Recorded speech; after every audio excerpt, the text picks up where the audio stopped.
ದೇಶಕ್ಕಾಗಿ ಮಾಡಿದಂತ ಸೇವೆಯ ತ್ಯಾಗ ನಾಶ ಆಗುದಿಲ್ಲ ಮಕ್ಕಳೇ, ನಾಶ ಆಗುವುದಿಲ್ಲ. ಗೊತ್ತಾಯ್ತಾ? ಅದು ನಾಶ ಆಗಬಾರ್ದಂದ್ರೆ ನಮ್ಮಲ್ಲಿ ಏನು ಮಾಡ್ಬೇಕು? ಉತ್ಸಾಹ ಇರಬೇಕು, ಅಭಿಮಾನ ಇರಬೇಕು, ಗೌರವ ಇರಬೇಕು. ಯಾರೋ ನಿಮ್ ತಾಯಿ ಬೈದ್ರು ಗಪ್ಪಡಿತಾರೆ. ನಿಮ್ಮ ಅಮ್ಮಗ ಒಬ್ರು ಯಾರೋ ಬೈದ್ರು, ಹಳ್ಳಗ ಅವರಿಗೆ ಏನಂತ ಉತ್ತರ ಹಳ್ಳು ಕೊಡ್ತೀರೇನು? ಏನಾಗ ಉತ್ತರ ಕೊಡ್ತೀರಿ? ಜೋರಾಗಿ ಉತ್ತರ ಕೊಡ್ತೀರಿ. ಆಗ ದೇಶದ ಮೇಲೆ ಅನ್ಯಾಯವಾದಾಗ, ದೇಶದ ಮೇಲೆ ಅನ್ಯಾಯವಾದಾಗ ಮಹಿಳೆಯರಿದ್ದೀರಿ ನೀವೆಲ್ಲರೂ.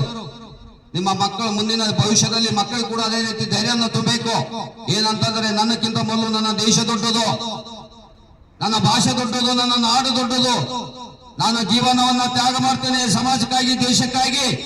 ಆದರೆ ನನ್ನ ದೇಹ ಹೋದರೂ ಪರವಾಗಿಲ್ಲ, ನನ್ನ ದೇಶವನ್ನು ಹೋಗಬಾರದು ಎಂಬ ಭಾವನೆಯನ್ನ, ಅಂತ ಕನಸನ್ನ ಕಂಡಂತವ್ರು ಯಾರಾಗಿದ್ರು ಅಂದ್ರೆ ಸುಭಾಷ್ ಚಂದ್ರ ಬೋಸ್.